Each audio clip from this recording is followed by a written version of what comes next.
A falta de qualificação profissional afeta os preços e a qualidade dos produtos oferecidos. O problema é tão grave que, em alguns setores, os próprios empresários tiveram que criar cursos profissionalizantes. Aquele pãozinho quente do café da manhã passa pelas mãos habilidosas do José. Ele amassa, corta e coloca tudo no forno.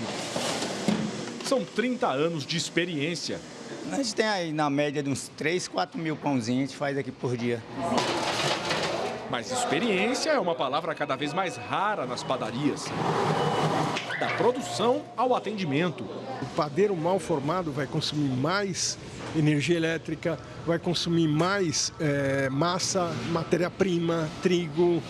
Esse tipo de comércio já sente um problema que atinge outros setores. Uma pesquisa mostrou que 9 em cada 10 empresas no Brasil têm dificuldade para contratar mão de obra. Por isso, metade das empresas é obrigada a treinar os funcionários, como no ramo de panificação. Nós temos uma escola que nós formamos padeiro, confeiteiro, balconista, atendente. Esta empresa da área de construção também investe na formação e qualificação dos 630 funcionários. O próprio diretor é um exemplo. Começou como estagiário há 20 anos. Procurar profissionais mais qualificados para fazer frente às necessidades dos projetos cada vez mais complexos e os clientes cada vez mais exigentes. O Brasil é o segundo entre 42 países com maior dificuldade para preencher vagas, segundo um estudo recente. Faltam desde técnicos e operadores de produção até contadores, engenheiros e motoristas. Primeiro, se identificou que existe a dificuldade de contratação. E segundo, se observou que essa dificuldade é em função da baixa qualificação dos profissionais. Para este economista, a carência de mão de obra é resultado da educação deficiente e do pleno emprego no país, que abre oportunidades para trabalhadores mesmo sem formação adequada. Baixa produtividade sempre leva a preço mais alto para o consumidor. Hoje o desafio realmente é a qualificação.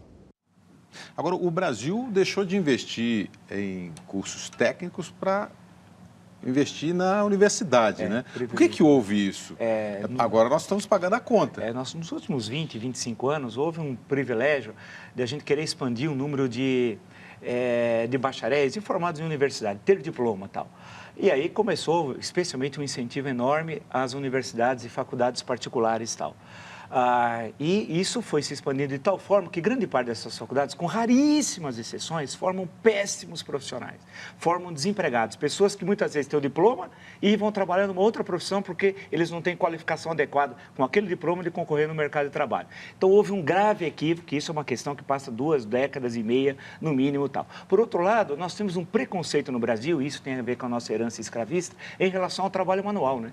Há um forte preconceito em relação ao trabalho manual. E o curso técnico, evidentemente, está vinculado ao trabalho manual. E isso é uma coisa que nos serve a partir dos anos 30, no Brasil, a partir da Revolução de 30, houve um destaque à questão do ensino técnico. Foram criados, depois, nos anos 40, nós tínhamos várias experiências exitosas na área do ensino técnico e tal. E cria-se uma situação esdrúxula. Veja o caso da padaria. Eu não sei, sinceramente, nós estamos até falando aqui qual é o salário de um confeiteiro, de um bom padeiro. Não deve ser um salário baixo. Certamente é maior do que aquele que vai estudar numa faculdade aí, que paga R$300, que faz anúncio na televisão dizendo que ela é melhor por causa do preço, que ele vai estar com diploma e vai ganhar um salário miserável. Se ele fizesse um curso técnico, né, e nós temos falta na construção civil, como foi citada, nas padarias, e etc, que faltam gente, ele ganharia muito mais. É necessário ter uma política de Estado. Quando fala de Estado, não é só o governo federal, são os governos estaduais, né, de ter uma política. Existem estados que têm essa política, mas ainda ela não é suficiente. Tem em São Paulo, nós sabemos, tem em outros estados, há serviços históricos desde os anos 40, mas falta muito. E isso tem a ver com, foi lembrado muito bem pelo um entrevistado, a questão do preço. Se você não tem a qualificação da força de trabalho, ela produz menos e o preço daquela mercadoria, se é produzido para o mercado interno, ela é muito mais caro. E, se pensar em termos internacionais, certamente essa mercadoria não tem a mínima chance de concorrência. Aí. Olha, eu acho que as coisas acontecem... É como uma locomotiva com os seus vagões, né? Por que hoje é uma demanda absurda para esse tipo de mão de obra? Pedreiro, eletricista, marceneiro, padeiro. As profissões que até então eram usualmente colocadas como mais uma. Agora não. Você já contratou aqui em São Paulo um eletricista para ir à sua casa para fazer lá o conserto de qualquer... É caro. É caro. E ele se valoriza, não é? Agora, eu vejo que mais caro o governo do Estado... jornalista fazer um texto. O governo do Estado tem escolas boas aí que estão produzindo essa mão de obra que é necessária. Acho que desenvolvimento, a criação desse mercado interno faz as pessoas consumirem mais e aí atrai a necessidade de ter mais gente especializada em determinadas coisas. Tem o governo federal, Pronatec, o governo estadual tem um que também, me esqueci agora a sigla, que identifica a escola que forma esses técnicos no Estado. As FATECs. As FATECs. Tem o SESC, o SENAC, todos esses institutos que também formam. Eu acho que nós estamos recuperando esse espaço. Olhar para frente e achar que a coisa vai melhorar. Um registro aqui do João Campos, ele fala que um bom azulejista está disputado a mais de R$5.000 por mês, e se achar. É verdade. É difícil achar. Agora, não é porque aumentou também o nível... É isso que eu quis dizer. O nível das pessoas, de salário das pessoas, aí Vocês ninguém quer... podendo... As pessoas não querem ir para esse tipo de serviço. Não, sempre teve preconceito em relação a esse trabalho. Quando vem a imigração, é importante, bom, aí tem a história, a imigração, especialmente nas regiões sul e em São Paulo, valorizou a questão do trabalho. Foi falado dos marceneiros, quantos os que trabalhavam com ferros, ferralheiros, etc. Houve uma valorização da questão do trabalho e tal, que era negado pela escravidão e pelos senhores escravos que não trabalhavam e tal. Então, a imigração ela teve um papel histórico de valorização através do trabalho. Agora, tem a ver também que, com o passar do tempo, muitos desses, o filho do marceneiro não quer ser marceneiro. E muitas vezes ele vai ter uma profissão e vai ganhar menos que o pai, porque há um preconceito. Ou vai trabalhar.